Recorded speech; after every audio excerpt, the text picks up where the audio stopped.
Hello दोस्तों, मैं Radha Meena Tagore academy के डिजिटल प्लेटफॉर्म पर आपका बहुत बहुत स्वागत करती हूँ। दोस्तों, आज जिस विषय की हम बात करना चाह रहे हैं वो संपत्ति अंतरण अधिनियम 1882 की धारा 41 की बात करते हैं। संपत्ति अंतरण अधिनियम की धारा 41 जो दृश्यमान स्वामी यानी ऑनस्टेबल ऑनर्स की बात करती है, उसकी बात करना चाह रहे हैं। ठीक है, लेकिन इस धारा 41 को पढ़ने के पहले एक सिद्धांत हम पहले जानना चाहेंगे। एक लैटिन भाषा का एक सूत्र होता है कि नेमो डेट क्वाड नॉन हैबिट, that is no one can give what they do not have. अर्थात कहने का मतलब ये होता है कि कोई भी व्यक्ति अपने से अच्छा स्वत्व यानी टाइटल अंतरित नहीं कर सकता। जैसे हम एक एग्जाम्पल से समझते हैं कि एक व्यक्ति है ए और एक व्यक्ति है डी। अब ए के पास में एक्स नामक कोई संपत्ति है, तो ए को अधिकारता है कि वो एक्स नामक संपत्ति को ही बी को ट्रांसफर कर सकता है। क्या जेड को वो ट्रांसफर कर सकता है? जेड नामक कोई संपत्ति यदि इसके पास ए के पास है, लेकिन यदि उसको स्वतत्व यानी टाइटल यानी हक नहीं है, तो क्या जेड नामक संपत्ति को ए बी को ट्रांसफर कर सकता है? तो बिल्कुल कर सकता है। वो किसके तहत? ट्रांसफर ऑफ प्रॉपर्टी एक्ट 1882 की धारा 41 के तहत, जो दृश्यमान स्वामी की बात करता है। दृश्यमान स्वामी की बात करता है। तो ये जो सिद्धांत है, कौन सा? कोई भी व्यक्ति अपने से अच्छा स्वत्व या टाइटल अंतरित नहीं कर सकता है, लेकिन धारा 41 इसका एक्सेप्शंस है, अपवाद है। इस सिद्धांत के हिसाब से वो कर सकता है। किस सिद्धांत के या किस सेक्शंस के थ्रू? तो वो सेक्शन 41 किसका? ट्रांसफर ऑफ प्रॉपर्टी एक्ट का 41 के द्वारा ये क्या कर सकता है? इस सिद्धांत के द्वारा वो क्या कर सकता है, या इस सेक्शंस के द्वारा अपनी संपत्ति को क्या कर सकता है? ट्रांसफर कर सकता है। इसीलिए हमने ये जो था लैटिन भाषा का सिद्धांत, इसे नेमो डॉट नियम भी कहा जाता है। यही हम बात कर रहे हैं, जो मैंने आपको भी समझाया है कि संपत्ति अंतरण अधिनियम 1882 की धारा को जो दृश्यमान स्वामी द्वारा अंतरण की बात करती है, इस लैटिन भाषा का जो सिद्धांत है उसका एक्सेप्शंस है। अर्थात कहने का मतलब ये है कि कोई व्यक्ति यदि किसी संपत्ति का मालिक है तो उसी संपत्ति को क्या कर सकता है? अंतरित कर सकता है। कोई अन्य संपत्ति को अंतरित नहीं कर सकता है। लेकिन धारा 41 इसका अपवाद है, एक्सेप्शंस हैं। हाँ, आगे बात करते हैं हम। अब देखते हैं, जो ये धारा 41 को हम दो सिद्धांतों के नाम से जानते हैं। एक है फैलाव का सिद्धांत या डॉक्ट्रिन्स ऑफ होल्डिंग आउट का सिद्धांत। दूसरा है आचरण या व्यपदेशन द्वारा विबंधन का सिद्धांत या डॉक्ट्रिन्स ऑफ स्ट्रपल बाय कंडक्टर। कहने का मतलब ये होता है, यहाँ पर आपसे एग्जाम में पूछा जाता है कि फैलाव का सिद्धांत जो है ट्रांसफर ऑफ प्रॉपर्टी के किस सेक्शन से रिलेटेड है? तो ये ट्रांसफर ऑफ प्रॉपर्टी के सेक्शन 41 से रिलेटेड हर बार क्वेश्चन पूछा जाता है। फैलाव का सिद्धांत जो है किस धारा से संबंधित है? तो धारा 41। किसकी धारा? ट्रांसफर ऑफ प्रॉपर्टी की धारा 41 से संबंधित है। तो कभी कभी धारा 41 से संबंधित ये दो नियम हमेशा पूछे जाते हैं। अब हम ये जानना चाह रहे हैं कि फैलाव का सिद्धांत या डॉक्ट्रिन्स ऑफ होल्डिंग आउट है क्या? तो देखें आप, इसमें इस सिद्धांत के अनुसार यदि किसी वास्तविक स्वामी ने अपनी स्थावर संपत्ति यानी इमोल प्रॉपर्टी का किसी दूसरे व्यक्ति को वास्तविक स्वामी बताकर अभिव्यक्त या विवक्षित सहमति यानी एक्सप्रेस एंड इम्प्लाइड कंसेंट देकर वास्तविक स्वामी बताकर रखने दिया, तो कोई भी व्यक्ति जिसने अच्छी तरह जांच करके सद्भावनापूर्वक उस व्यक्ति से प्रतिफलार्थ संपत्ति खरीद ली है, तो संपत्ति खरीदने वाले को वास्तविक स्वामी के विरुद्ध अधिकार प्राप्त होगा। आपको ये जो चीज़ें लिखी गई है ये आपको समझ में नहीं आई होगी। इसको हम एक उदाहरण से समझ सकते हैं। जैसे यहाँ तीन व्यक्ति लेते हैं, एक है ए, एक है बी और एक है सी। ये तीन व्यक्ति हैं। अब ये जो व्यक्ति है सी, ये है वास्तविक स्वामी, रियल ऑनर, वास्तविक स्वामी है। अब इस वास्तविक स्वामी ने क्या करा कि अपनी सहमति, अपनी सहमति किस तरीके की सहमति दे दी उन्होंने, एक अभिव्यक्त यानी एक्सप्रेस, अभिव्यक्त एवं विवक्षित कंसेंट दे दी है, सम्मति दे दी है। किसको दे दी है? बी को। क्या बोल के कि भाई ये कोई भी संपत्ति, सपोज जेड नामक कोई संपत्ति है, इस संपत्ति को आप ए नामक व्यक्ति को बेच सकते हैं। किसने कंसेंट दे दी? तो कंसेंट दे दी सी ने। किसको दे दी है? बी को। अब बी कौन हो गया? बी वो व्यक्ति हो गया जो मालिक है, लेकिन कौन सा मालिक है? जो दिखाई देने वाला दृश्यमान स्वामी। लेकिन वास्तव में स्वामी कौन सा होना, रियल स्वामी कौन सा होगा? तो स्वामी होगा सी। क्यों? क्योंकि सी की ही संपत्ति है। अब सी की कौन सी? जेड नामक संपत्ति है। इस जेड नामक संपत्ति को किसको बोला उसने? बी को बोला कि आप इस जेड नामक संपत्ति को बेच दे और आपको मैं सारे अधिकार देना चाहता हूं जो मेरे हैं। वो किस प्रकार के? एक्सप्रेस और इम्प्लाइज यानी अभिव्यक्त और विवक्षित सहमति दे देता है। कौन सी? किसको? बी को, कि आप जेड नामक संपत्ति को बेच सकते हैं। अब जो ए नामक व्यक्ति है, जो जेड नामक संपत्ति को खरीदना चाहता है, उसको बोलेंगे क्रेता। अब क्रेता ने जेड नामक संपत्ति किससे खरीदी? बी से। लेकिन जेड भी जो ए नामक व्यक्ति है वो एक सद्भावना पूर्वक, सद्भावना यानी गुड फेथ में, सद्भावना पूर्वक एवं पूरी जांच करने के बाद पाता है कि वास्तव में बी ही जो है वास्तविक स्वामी है, और इस आधार पर यदि ए बी से जेड नामक संपत्ति खरीद लेता है तो यहाँ दृश्यमान स्वामी कौन होगा? बी होगा। अर्थात सारे राइट जो सी कहते हैं वो सारे राइट किसके पास में हो जाएंगे? बी के पास हो जाएंगे। कहने का मतलब होता है कि वास्तविक स्वामी कौन था? सी। इसने सारे अधिकार किसको दे दिए हैं? सारे अधिकार बी को दे दिए। अब बी वास्तव में मालिक कौन सा होना चाहिए? सी। लेकिन वास्तव में यहाँ दृश्य दिखाई देने वाला स्वामी कौन हो गया? बी। तो यहाँ बी क्या हो जाता है? दृश्यमान स्वामी हो जाता है। और ए जो है वो कौन हो जाएगा? जिसने संपत्ति खरीदी है। लेकिन ऐसा नहीं है कि उसने बी ने बता दिया है और ए ने खरीद ली है। यहाँ पर ए जो है सद्भावना पूर्वक और पूरी सतर्कता के साथ में यदि संपत्ति खरीदता है तो इस यहाँ पर ए को संरक्षण दिया जाता है कि बाद में सी आकर ऐसा ना हो कि सी आकर उससे संपत्ति छीन ले और ये बोलकर कि वास्तव में वो ओरिजिनल मालिक में हूँ ना कि बी। तो ऐसी स्थिति में ए के द्वारा जो क्रय किया जाता है किसका? किसी स्थावर संपत्ति का, उसके लिए ए को संरक्षण दिया जाता है किसके विरुद्ध? सी के विरुद्ध। तो यहाँ बी जो होता है, बी क्या हो जाएगा? बी यहाँ पर दिखाई देने वाला एक स्वामी होता है जिसको बोला था दृश्यमान स्वामी। तो ऑस्टेंसिबल ऑनर की हम बात करते हैं तो यहाँ बी कौन हो जाएगा? दृश्यमान स्वामी।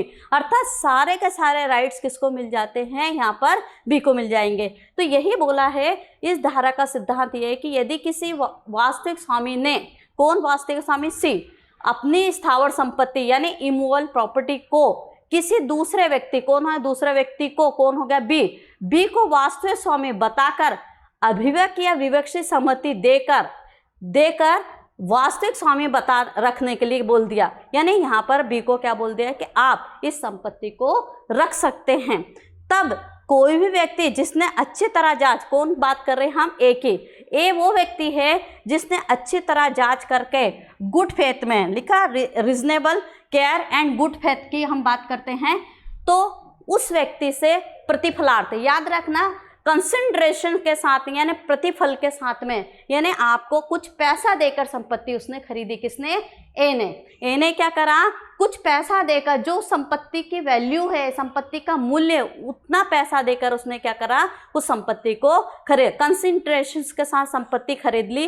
तो संपत्ति खरीदने वाले यानी हम किसकी बात करें? ए की, को वास्तविक स्वामी के विरुद्ध लीगल राइट प्राप्त हो जाता है। ठीक है। कल से सी आकर ये नहीं बोल सकता है कि साहब ये जो संपत्ति है मेरी थी और बी वास्तविक स्वामी नहीं है, वो सिर्फ स्वामी के गुण रखता है, तब ऐसी स्थिति में सी के विरुद्ध जो हो जाता है ए को प्रोटेक्शन दिया जाता है।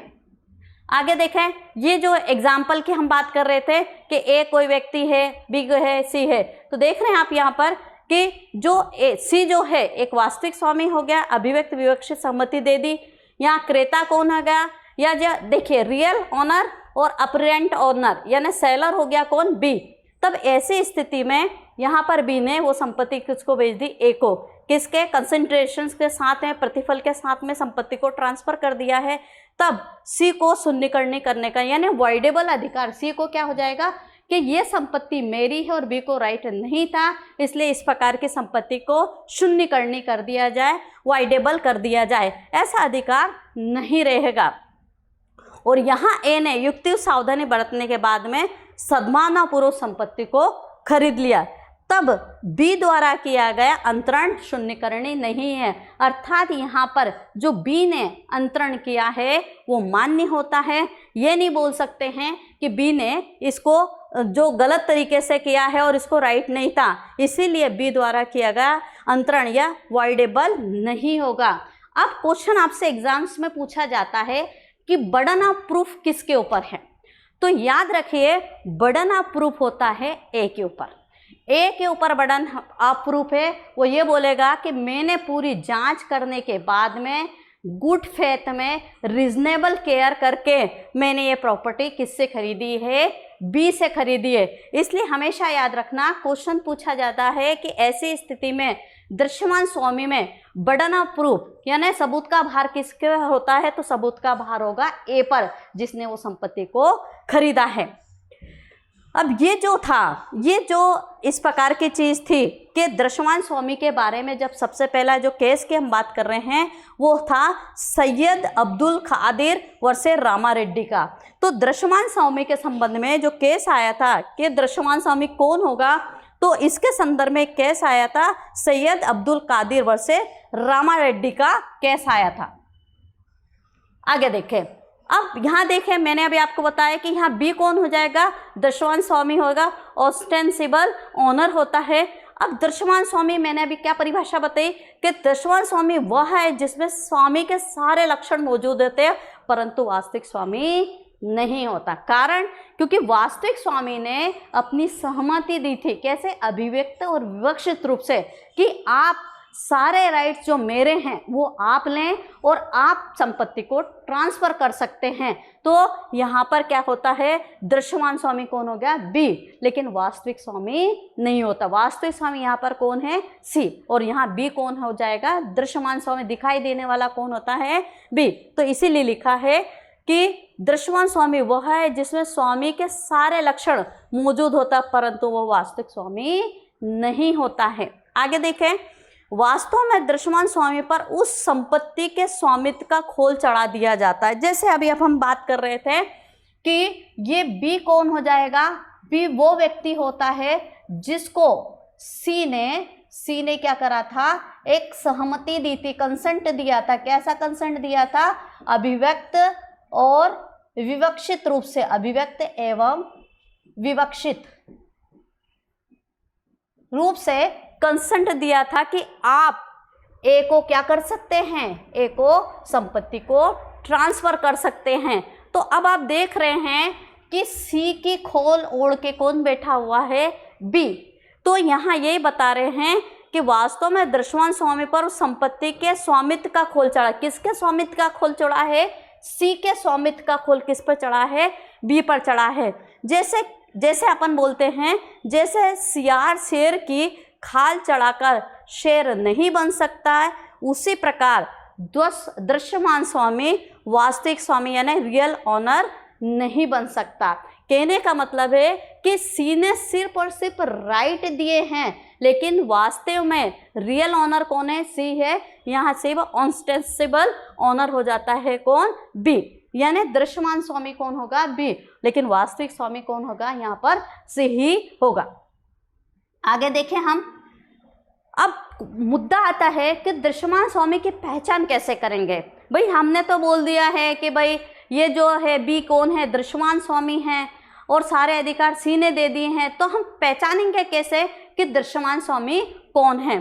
तो देखेंगे दृश्यमान स्वामी की पहचान के लिए सबसे पहले सुप्रीम कोर्ट का एक केस आया था 1974 में, उसका नाम था जयदयाल पोद्दार वर्सेस बीबी हजारा का केस आया था।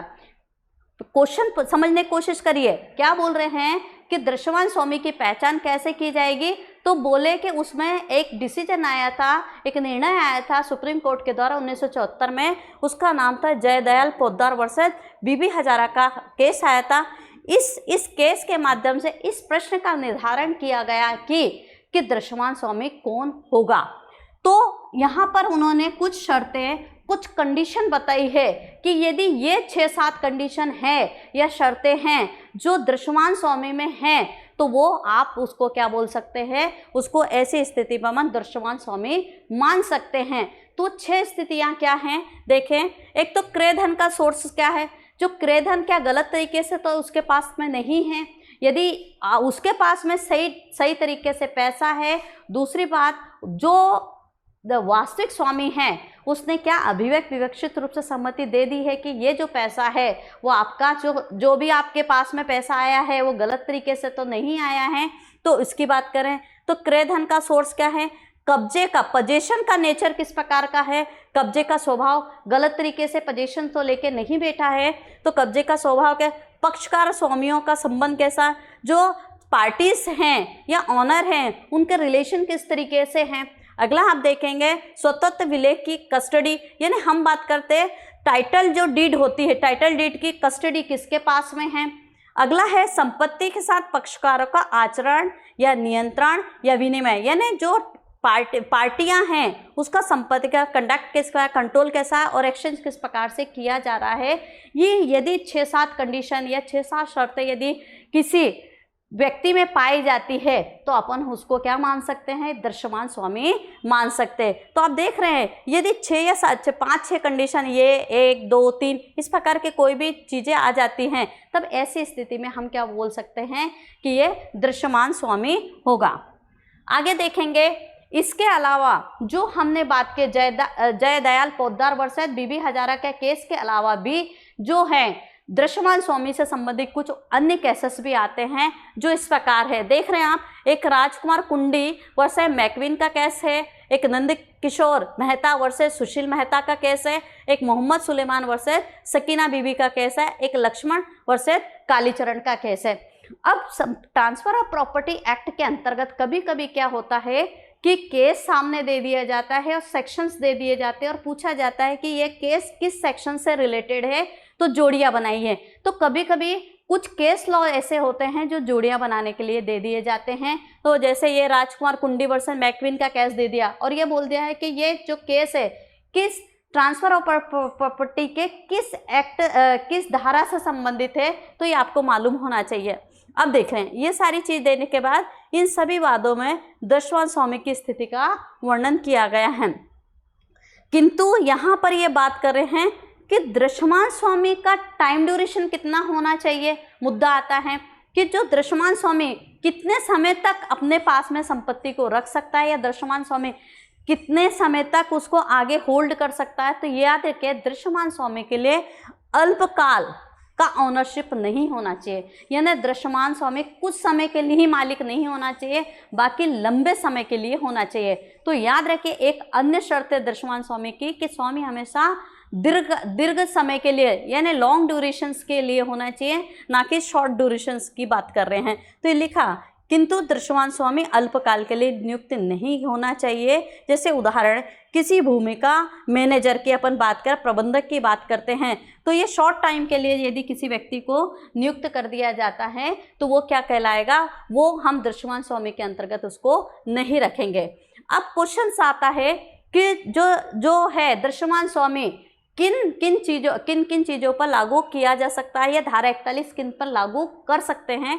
तो धारा 41 बंधक पर लागू कर सकते हैं, यानी मॉर्गेज पर लागू कर सकते हैं, लीज पर या पट्टे पर लागू कर सकते हैं, विनिमय यानी एक्सचेंज पर लागू कर सकते हैं, और विक्रय यानी सेल पर लागू कर सकते हैं। अब अगला क्वेश्चन बनता है कि धारा 41 किन पर लागू होती है। तो धारा 41 इन 4 चीज़ों पर लागू होती है, मॉर्गेज, लीज, एक्सचेंज और सेल इन पर लागू होती है, लेकिन दान पर लागू नहीं होती। अगला क्वेश्चन आता है कि धारा 41 किस पर लागू नहीं होती है? तो गिफ्ट पर लागू नहीं होती। क्यों? क्योंकि गिफ्ट में बिना प्रतिफल के अंतरण होता है, और यहाँ जो हम बात करें प्रतिफल के साथ बात, कंसंट्रेशन के साथ की बात करें, यानी प्रतिफल के साथ की बात करते हैं। याद रखिए इस प्रकार से।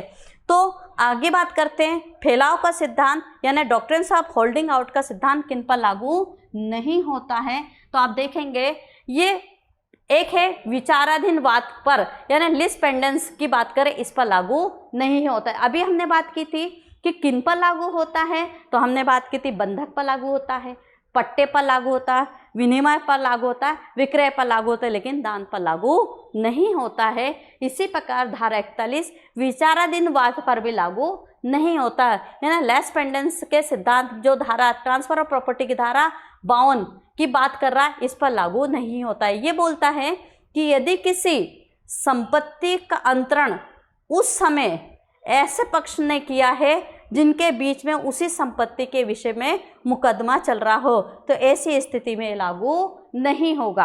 अब देखें एक एग्जाम्पल से समझते हैं कि मान लो ये एक व्यक्ति है ए और ये एक व्यक्ति है बी। अब इन दोनों के मध्य वाई नामक एक प्रॉपर्टी है, संपत्ति है, उनका मुद्दा चल रहा है, उनका विवाद चल रहा है। किसने किसकी संपत्ति, कौन सी संपत्ति? वाई नामक संपत्ति के संदर्भ में ए और बी के बीच में ये मुद्दा, किसी प्रकार का केस चल रहा है, ये वाद चल रहा है। अब मान लो इनमें से ए या बी दोनों में से कोई भी व्यक्ति या पार्टी यदि एक्स को ट्रांसफर करना चाहती है तो वो ट्रांसफर नहीं कर सकती। ठीक है, तो यही बता रहे हैं कि यदि किसी संपत्ति का अंतरण, कौन सी संपत्ति? वाई नामक संपत्ति का अंतरण उस समय किसी ऐसे पक्ष ने, कौन से पक्ष है? ए और बी ने किया हो जिनके बीच में उसी संपत्ति, कौन सी संपत्ति? वाई के विषय में मुकदमा चल रहा हो, तो ऐसी स्थिति में ये लागू नहीं होता है। यानी विचाराधीनवाद का जो सिद्धांत है वो किस पर लागू नहीं होगा? धारा 41 पर लागू नहीं होता। आगे बात करते हैं दूसरा किस पर लागू नहीं होगा? तो पंजीकरण यानी रजिस्ट्रेशन एक्ट की धारा 47 पर लागू नहीं हो। कौन सा धारा? किसके? ट्रांसफर ऑफ प्रॉपर्टी के धारा 41 किस पर लागू नहीं होगा? तो रजिस्ट्रेशन एक्ट की धारा 47 पर लागू नहीं होगा। ये लिखा है धारा 41 का सिद्धांत इस अधिनियम की धारा 47 का विरोध करता है। जैसे मान लो एक एग्जाम्पल की बात करते हैं, ए ने बी को अपनी संपत्ति बेची, परंतु कब्जे के पूर्व उसने वही संपदा रजिस्ट्री हुए विलेख से सी को अंतरित कर दी। जैसे अभी हम बात करते हैं, फिर से समझते हैं कि जैसे ए नामक कोई व्यक्ति है और ये बी नामक कोई व्यक्ति है और एक सी नामक कोई व्यक्ति है। अब मान लो ए ने जो है संपत्ति, मान लो एक्स नामक कोई संपत्ति है, वो बी को ट्रांसफर कर दी, और ट्रांसफर करने के बाद में इस बी को अभी पोजीशन नहीं दिया है, लेकिन इसने संपत्ति, ए ने संपत्ति बी को ट्रांसफर कर दी और रजिस्ट्री में भी उसका नाम इंडिकेट कर दिया या रजिस्ट्री में भी उसका नाम लिख दिया।